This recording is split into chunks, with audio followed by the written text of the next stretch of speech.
செத்த எலியை தூக்கி இந்த பையன்கிட்ட கொடுத்தார். இந்தாடா இதை வச்சு நீ பொழைச்சிக்கோ. இது கிண்டல். செத்தெலி சாப்பிட்றதுக்கும் ஆகாது, எதுக்கும் பிரயோஜனம் இல்லை. தூக்கி எறிஞ்சார். அவன் பார்த்தான், ரொம்ப நன்றி ஐயா, இது இவங்க வாழ்த்தா ஏற்றுக்கிறேன்னா. இது அவமானப்படுத்த வீழ்த்துவதற்கு கொடுத்தது.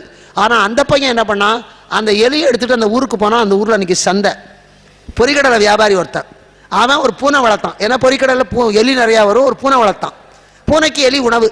இந்த பையன் நேரம் அவங்ககிட்ட போய், ஐயா நீங்கள் வளர்க்குற பூனைக்கு இந்த எலியை சாப்பாட்டுக்காக எடுத்துக்கோங்க, அதுக்கு பதிலாக எனக்கு கொஞ்சோண்டு ஒரு பட்டாணி கடலை கொடுங்க. அவனுக்கு ஒன்றும் பெரிய காரியம் இல்லை.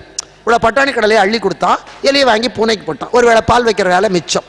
இவன் என்ன பண்ண, அந்த பட்டாணி கடலையை வாங்கிட்டு போய் அந்த சந்தையிலேயே ஒரு துண்டை விரித்து அதை கூறு கட்டி, ஏன்னா காசு கொடுத்து வாங்காத கடலை, ஒரு கால்படி கடலை கிடச்சிது, அதை வச்சான். வச்சு கூறு கட்டி ஒவ்வொரு கூறும் 4 அணான்னு வச்சான். அது ஒரு 5 கூறு 6 கூறு வந்தது 1,000 ரூபா கிடச்சிது.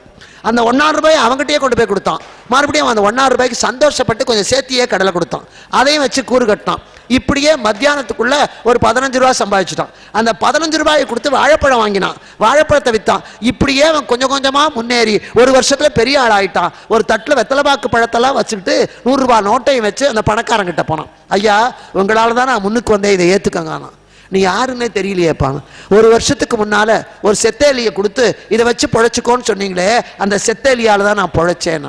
செத்தேலியால பொழைச்சேன். ஆமா ஐயா, நீங்க கொடுத்தீங்க, நீங்க கொடுத்ததை நான் கெட்டியா பிடிச்சுக்கிட்டேன். எது கொடுத்தாலும் அதை வச்சு முன்னுக்கு வரணும் ஒரு வைராகியத்தோட அதை வச்சு தான் நான் முன்னுக்கு வந்தேன். வீழ்த்த கொடுத்ததை வாழ்த்தக்கூடியதாக மாற்றினானே, அதுக்கு பேர் தான் வெற்றியோட முதல் படியே தவிர லட்சம் ரூபாயை கொடுத்தாலும் சூதாடி விட்டு வர்றவன் இல்லை.